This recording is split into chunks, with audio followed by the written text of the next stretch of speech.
Hi friends, இன்றைக்கி நம்ம Dharshini happy home சேனலில் என்ன பார்க்க போகிறோம் அப்படின்னா இறால் 65 தான் பார்க்க போகிறோம். நான் எப்படி பண்ணுவேன் என்னோடய ஸ்டைலில் அப்படின்னு உங்களுக்கு நான் ஷேர் பண்ணுறேன். கண்டிப்பாக உங்களுக்கு யூஸ்ஃபுல்லாக இருக்கும் நம்புகிறேன். இப்போ நான் இறால் எடுத்துகிறேன், வாஷ் பண்ணி மஞ்சத்தூள் போட்டு எடுத்து வச்சுருக்கேன். அதில் வந்து 1 ஸ்பூன் அளவு வந்து மிளகாய் தூள் ஆட் பண்ணுறேன், 1 ஸ்பூன் அளவு 65 மசாலா ஆட் பண்ணுறேன். அதாவது உங்களுக்கு தேவையான அளவு ஆட் பண்ணிக்கோங்க. கரம் மசாலாவும் கொஞ்சம் ஆட் பண்ணுறேன். நம்மளுக்கு வந்து காரம் அதிகமாக வேணுன்னா மிளகாய்த்தூள் வந்து கொஞ்சம் அதிகமாக சேர்த்துக்குங்க. இப்போ வந்து 1 ஸ்பூன் அளவு மல்லித்தூள் ஆட் பண்ணுறேன். மிளகாய்த்தூள், மல்லித்தூள், கரம் மசாலா, 65 மசாலா, இப்போ ஒரு 1/2 ஸ்பூன் அளவு இஞ்சி பூண்டு பேஸ்ட் ஆட் பண்ணியிருக்கேன். தேவையான அளவு வந்து 1 ஸ்பூன் வந்து தயிர் ஆட் பண்ணிக்கோங்க. உங்களுக்கு எவ்வளோ தேவையோ அவ்வளோ ஆட் பண்ணிக்கோங்க, எவ்வளோ எடுத்துருக்கீங்களோ அதுக்கு தகுந்தாப்பில். இப்போ வந்து தண்ணி விட்டு நல்லா நம்ம பெசறோம். பெசனதுக்கப்புறம் ஒரு 15 மினிட்ஸ் அந்த மாதிரி வந்து நல்லா வந்து இந்த இறால் வந்து ஊறணும் அதோடு சேர்த்து. இப்போ வந்து ரெடி ஆயிடுச்சு பாருங்கள்.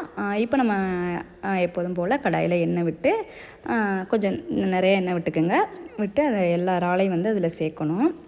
இது வந்து ரசம் சாதத்துக்கெலாம் ரொம்ப நல்லாயிருக்கும். ஈஸியாக குயிக்காகவும் நம்ம பண்ணிடலாம். ரொம்ப லேட் ஆகும் அப்படிங்கிற மாதிரி ரெசிபி கிடையாது. தயிர் சாதத்துக்கும் நல்லாயிருக்கும், ரசத்துக்கும் நல்லாயிருக்கும். இப்போ நம்ம எல்லாத்தையுமே சேர்த்தாச்சு. இது என்னென்னா நம்மளுக்கு ஒரு 5 மினிட்ஸ் அந்த மாதிரி வந்து ஃப்ரை ஆகணும். விட்டு நம்ம எடுத்து பார்க்கணும். சிம்மில் வச்சு தான் நம்ம வந்து அதை வந்து ஃப்ரை பண்ணணும். ஃபுல்லில் வச்சு பண்ணிங்கன்னா ரப்பர் மாதிரி ஆயிரும். இப்போ வந்து நம்ம மூடி போட்டு மூடிடலாம். எல்லாமே சேர்த்தாச்சு. இப்போ மூடிட்டு 5 மினிட்ஸ் அந்த மாதிரி சிம்மில் வந்து நல்லா இருக்கட்டும். நான் சிம்மில் வச்சுட்டேன். இப்போ அதுக்கப்புறம் எடுத்து பார்க்குறேன். 5 மினிட்ஸ்க்கு அப்புறம் வந்து கொஞ்சம் தான் வெந்திருக்கு. இப்போ என்ன பண்ணணும் அப்படின்னா நம்ம எல்லா இறாலையுமே வந்து அப்படியே அடுத்த சைடு வந்து திருப்பி போடணும். திருப்பி போட்டு இப்போ என்ன திருப்பி போட்டுட்ருக்கேன் பாருங்கள்.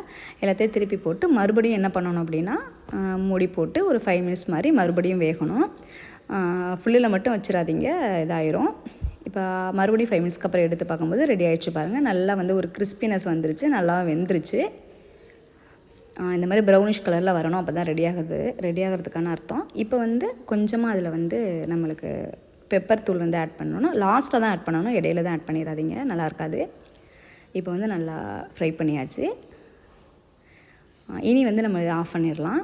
இப்போ வந்து நான் அன்றைக்கி சண்டே அன்றைக்கி நாங்கள் இறால் பிரியாணி தான் பண்ணியிருந்தோம், சாஸில் பார்த்துருப்பீங்க. இப்போ வந்து இது சர்வ் பண்ணுற பாருங்கள். ரொம்ப சூப்பராக வந்துருந்துச்சுங்க இறால் 65. அதில் கொஞ்சம் லெமன் ஊற்றி ஆனியன் வச்சு சாப்பிட்டா ரொம்ப டேஸ்டியாக இருக்கும். நீங்களும் ட்ரை பண்ணி பாருங்கள் இந்த ரெசிப்பியை. இதே மாதிரி ரொம்ப சூப்பராக வந்துருந்துச்சு. நம்ம சேனல் நீங்கள் பார்த்துட்ருக்கீங்க நினைக்கிறேன். கண்டிப்பாக வந்து பார்த்து உங்களுக்கு பிடிச்சிருந்துச்சு அப்படின்னா சப்போர்ட் பண்ணுங்கள். இன்னும் ஹெல்த்தியான டிப்ஸு, குக்கிங் விலாக்ஸ் எல்லாமே வந்து வந்துக்கிட்டுருக்கு. இதுதான் எங்களோட லன்ச் ரெசிபி அன்றைக்கி சண்டே அன்றைக்கி. எப்படி இருக்குன்னு பார்த்துட்டு சொல்லுங்கள். Thanks friend. Thank you so much for வாட்சிங். Keep supporting Darshini happy home channel friends. Thank you.